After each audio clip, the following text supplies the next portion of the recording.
చూసారు కదండి. సో ఈ వీడియో చూసిన తర్వాత సవరం పెట్టడం కానివ్వండి, ఎక్స్టెన్షన్ పెట్టడం కానీ, జడగంటలు, వెయినీస్ ఇలా ఒకటి కాదండి, చాలా టిప్స్ అని ఈ వీడియోలో డిజైన్ చేశాను. చాలా బాగా నచ్చుతుంది మీకు అన్నట్టు. ఇది వచ్చేసి హెయిర్ స్టైలిస్ట్ అవ్వాలి అనుకున్న వాళ్ళకి బేసిక్ టు అడ్వాన్స్ వరకు స్ప్రేస్ కానివ్వండి, టూల్స్ కానివ్వండి, ఎవ్రీథింగ్ ఏది వాడాలి, ఎలా వాడాలి, స్టైలింగ్ ఎలా చేయాలనేది ఈ హెయిర్ స్టైల్ సిరీస్ అనేది స్టార్ట్ అయిందండి. అలాగే నెయిల్ ఆర్టిస్ట్ అవ్వాలనుకున్న వాళ్ళు కూడా క్లాసెస్ ఆల్రెడీ మన ఛానల్లో ఉన్నాయి. ఇంట్రెస్ట్ ఉన్న వాళ్ళు తప్పకుండా చూడండి. ఈ ఛానల్ మాత్రం చాలా మంచిగా మీకు యూజ్ అవుతుందని నేను కోరుకుంటున్నాను. సో అన్నట్టు నా పేరు సరిత అండి. నా channel voice of makeup. So నేనైతే ఈ క్లాసెస్ కోసం నేను డమ్మీ తీసుకున్నాను, దాన్ని బేస్ క్రియేట్ చేశాను. ఇది మనకి మ్యాగ్నెటిక్ వాచ్ పిన్స్కి, మన ఈ సేఫ్టీ పిన్స్కి అయినా దేనికైనా కూడా చాలా బాగా యూజ్ అవుతుంది. జనరల్గా సవరం అంటే తెలియని వాళ్ళు ఉండరు. కొంతమందికి నెంబర్ ఎలా సెలెక్ట్ చేసుకోవాలో ఐడియా ఉండదు. బాక్స్ వెనకాలే తులాస్ కౌంట్ ఇస్తారండి. మనకి చాలా చిన్న సైజు నుంచి కూడా మార్కెట్లో అవైలబుల్గా ఉంది. ఇంకా ఇప్పుడు వచ్చేసి నేను చూపించేది అసలు సెక్షన్ ఎలా తీసుకోవాలి. కింద తీసుకోవద్దు, అలాగని ఎక్కువ పైన కూడా తీసుకోవద్దు, మిడిల్లో తీసుకోవాలి. మిడిల్లో తీసుకోవడం వల్ల మనకి ఎంత వెయిట్ సవరమైనా సరే మోయడానికి ఈజీగా అనిపిస్తుంది. అంటే వెయిట్ ఉన్నట్టు అనిపించదు. సవరం ప్లేస్మెంట్ చేయాల్సిన ప్లేస్ ఇప్పుడు చూపించాను. సో చిన్న పార్ట్ తీసుకొని దాన్ని 2 పార్ట్స్గా డివైడ్ చేయాలి. మన సవరం యొక్క ఈ 2 పార్ట్స్ డివైడర్లో దాన్ని ఫిల్ చేయాలన్నమాట. ఇక్కడ క్లియర్గా ఎక్స్ప్లెయిన్ చేస్తున్నాను, చూడండి, వీడియోలో చూడండి. ఎక్కువ లావుగా తీసుకుంటే కూడా మనకి బయటికి కనిపిస్తుంది, తీసుకోకూడదు. ఎక్కువ లెంత్ కూడా అల్లకుండా మనం సవరం వెయిట్ మొత్తం ఆ సన్న లేయర్ మీదనే వెయిట్ అయ్యేలాగా చూసుకోవాలి. కొంచెం ఒక 2 ఇంచెస్ అల్లుకున్న తర్వాత దాన్ని లాక్ చేసి ఇలా బ్యాక్ కోమింగ్ చేసి స్ప్రే చేస్తే అస్సలు ఊడదు, వెయిట్ అంతా దాని మీదే ఉంటుంది. సో మనం వేసుకున్న హెయిర్ స్టైల్ ఏదైతే ఉందో, పఫ్ కానివ్వండి, ఏదైనా వేరియేషన్స్ వేసుకుంటాం కదా, పిన్స్ అనేది మూమెంట్ అనేది అస్సలు ఉండకూడదండి. ఓకేనా? ఇప్పుడు నేను చూపిస్తున్న మెథడ్లో కనుక మీరు అల్లుకుంటే మనకి ఫ్లవర్స్కి బేసు వేసుకోవచ్చు. అలాగే వేసుకున్న హెయిర్ స్టైల్ ఏదైతే ఉందో అది డిస్టర్బ్ కాకుండా ఉంటుంది. మళ్ళీ చూపిస్తున్నాను, క్లియర్గా చూడండి. ఓకేనా? చాలా సన్న లేయర్స్ అయితే మనం తీసుకొని దాన్ని అల్లేసుకోవాలి. మనం 3 పాయలు అల్లుకుంటూ వచ్చాం కాబట్టి సవరంకున్న 3 పాయలను కూడా యాడ్ చేసుకుంటూ జడ అల్లేసుకోవచ్చు. సో తులజడకి ఎప్పుడైనా సరే జడ లావుగా ఉంటే బాగుంటుంది. దానికైతే మినిమం 20 తులాస్ ఉన్న దాన్ని చేసుకోవాలి. ఇప్పుడు జడ గంటలండి. ఎప్పుడైనా సరే అంటే జడగంటల పొడుగులో హాఫ్ హెయిర్ అనేది మనం లీవ్ చేసుకొని మిగతా తర్వాత యాడ్ చేసుకోవాలి. ఈ మెషిన్ మీరు చూసే ఉంటారు కదా, ఇది రబ్బర్ బ్యాండ్ లాగా చేసి మనం అంటే జడగంటలు వేయక ముందే దాన్ని మన జుట్టుకి తొడిగేసేయాలి. నేను కరెక్ట్ మెజర్మెంట్ తీసుకున్నా కాబట్టి జడగంటల్లో ఎక్స్ట్రా హెయిర్ అనేది లేకుండా కరెక్ట్గా వచ్చిందండి.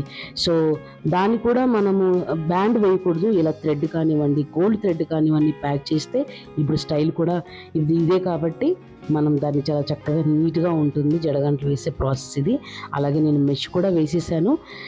ఈ బన్ మీరు చూసే ఉంటారు కదా, ఈ బన్లో ఒక చిన్న పార్ట్ని కట్ చేసుకొని ఇలా సెట్ చేసుకుంటే మనకి ఏంటంటే వెయినీస్ అనేది కిందికి జారకుండా ఉంటాయండి. ఇది చాలామంది నేను చూశాను, స్పెషల్గా డాన్స్ ఆడేటప్పుడు, లేదంటే చాలా లాంగ్ టర్మ్ ఉంటుంది కదా పెళ్లి కూతురు, అలాగే ఉండాలి కాబట్టి ఈ బేస్ అనేది మనం ఫిక్స్ చేసుకుంటూ ఉంటే మనకి కిందికి అనేది అస్సలు జారదు.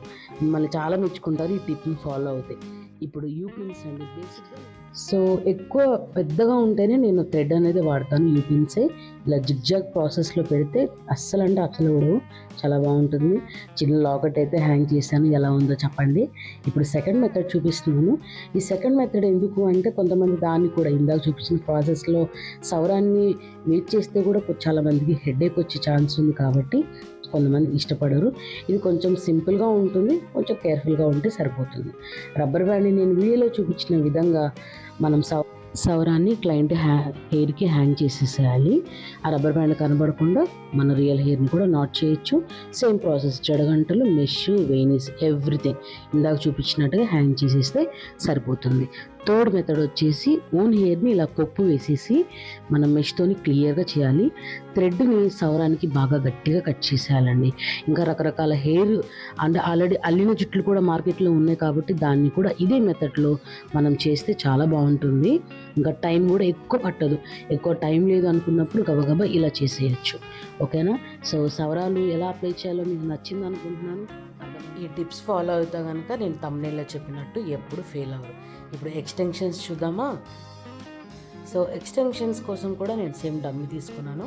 ఇందాక వీడియోలో చూపించినట్టు ఇయర్ టు ఇయర్ పార్టీషన్ అయితే తీసుకోవాలి. ఈ ఎక్స్టెన్షన్ కొత్తగా ఉన్నప్పుడు ఇలా లాక్ చేస్తారండి. ఇంకా 5 పిన్స్ తీసుకున్నాను. హెయిర్ డమ్మీకి మ్యాచ్గా ఉంటుందని చెప్పి ఇప్పుడు మార్కెట్లో కొత్తగా మనకి గోల్డెన్ హెయిర్లో కూడా ఎక్స్టెన్షన్స్ వస్తున్నాయి. ఇంకా చాలా రకాలుగా ఉన్నాయి, స్ట్రైట్, కర్లింగ్, ఇంకా చాలా ఉంటుంది. మనం ముఖ్యంగా చూసుకోవాల్సింది పిన్స్. ఎన్ని పిన్స్ 5 తీసుకుంటే మనకి స్కాల్ప్కి చాలా పెద్దగా అవుతుంది కాబట్టి 3 అనేది నేను సజెషన్ చేస్తాను. సో తీసుకున్న పార్టీషన్లో ఇంకొక సన్న పార్టీషన్ తీసుకొని ఇలా అల్లేసుకోవాలండి. ఫ్రెంచ్ ఫ్రైట్ లాగా అల్లుకున్న దానికి జస్ట్ మనం క్లిప్స్ని లాక్ చేసుకోవడమే సరిపోతుంది. ఇలా 2 సైడ్స్ మాత్రం ఒక 2 లేయర్స్ అనేది మనం సపరేట్గా తీసుకుంటే ఆ ఎడ్జెస్ ఉన్నాయి కదా, అవి కనపడకుండా ఉంటుంది. ఇది ఎక్కువ టైం లేనప్పుడు, ఇంకా గబగబా పెట్టాలి అనుకున్నప్పుడు ఈ మెథడ్ మాత్రం చాలా బాగా యూజ్ అవుతుంది. జస్ట్ తీసుకున్న పార్టీషన్ని బ్యాక్ కోమింగ్ చేసుకొని హ్యాంగ్ చేసుకోవడమే. లేదు కొంచెం టెన్షన్గా ఉంది అనుకుంటే పిన్తో లాక్ చేసుకుంటే సరిపోతుంది. నేనైతే ఇక్కడ చేయలేదు అలా. సో చూడండి, గట్టిగా ఉంటుంది, టెన్షన్ పడాల్సిన అవసరం లేదు. ఓకేనా. సైడ్స్కి వదిలేసాం కదండి, ఆ టూ లేయర్స్ని ఎడ్జెస్ అనేది కవర్ చేస్తుంది. జడ అనేది నీట్గా వస్తుంది. ఓకేనా. ఇది ఫైనల్ మెథడ్. మనం తీసుకున్న ఎక్స్టెన్షన్స్కి ఎన్ని క్లిప్స్ ఉంటే అన్ని నాట్స్ వేసుకోవడమేనండి. ఓకేనా.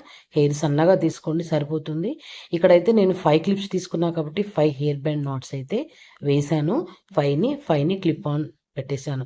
సో ఇది వెరీ వెరీ స్ట్రాంగ్ అండి. అంటే ఇప్పుడు రిసెప్షన్స్ అలాంటి ఫంక్షన్స్కి కర్లింగ్స్ని వదిలేస్తారు కదా. సో అలాంటి టైంలో ఇలా టిప్ వాడితే మాత్రం ఎటువంటి టెన్షన్ ఉండదు. కొంతమందికి టూ సిల్కీగా ఉన్నప్పుడు కొంచెం టెన్షన్గా ఉంది అంటే వాళ్ళకి ఇలా పిన్స్తోని లాక్ చేస్తే సరిపోతుంది అనమాట. సేమ్ మనం లేయర్స్ వదిలేసాం కదా, ఈ లేయర్స్ వల్ల ఎడ్జెస్ అనేది కనపడదు, ఎక్స్టెన్షన్ది సరిపోతుంది. సో ఎలా ఉందండి ఫస్ట్ వీడియో, ఫస్ట్ క్లాస్ మీకు బాగా అర్థమైంది అనుకుంటున్నాను. సో ఫర్దర్గా ఇంకా ముందుకెళ్ళి ఇంకా చాలా హెయిర్ స్టైల్స్ నేర్చుకుందాము.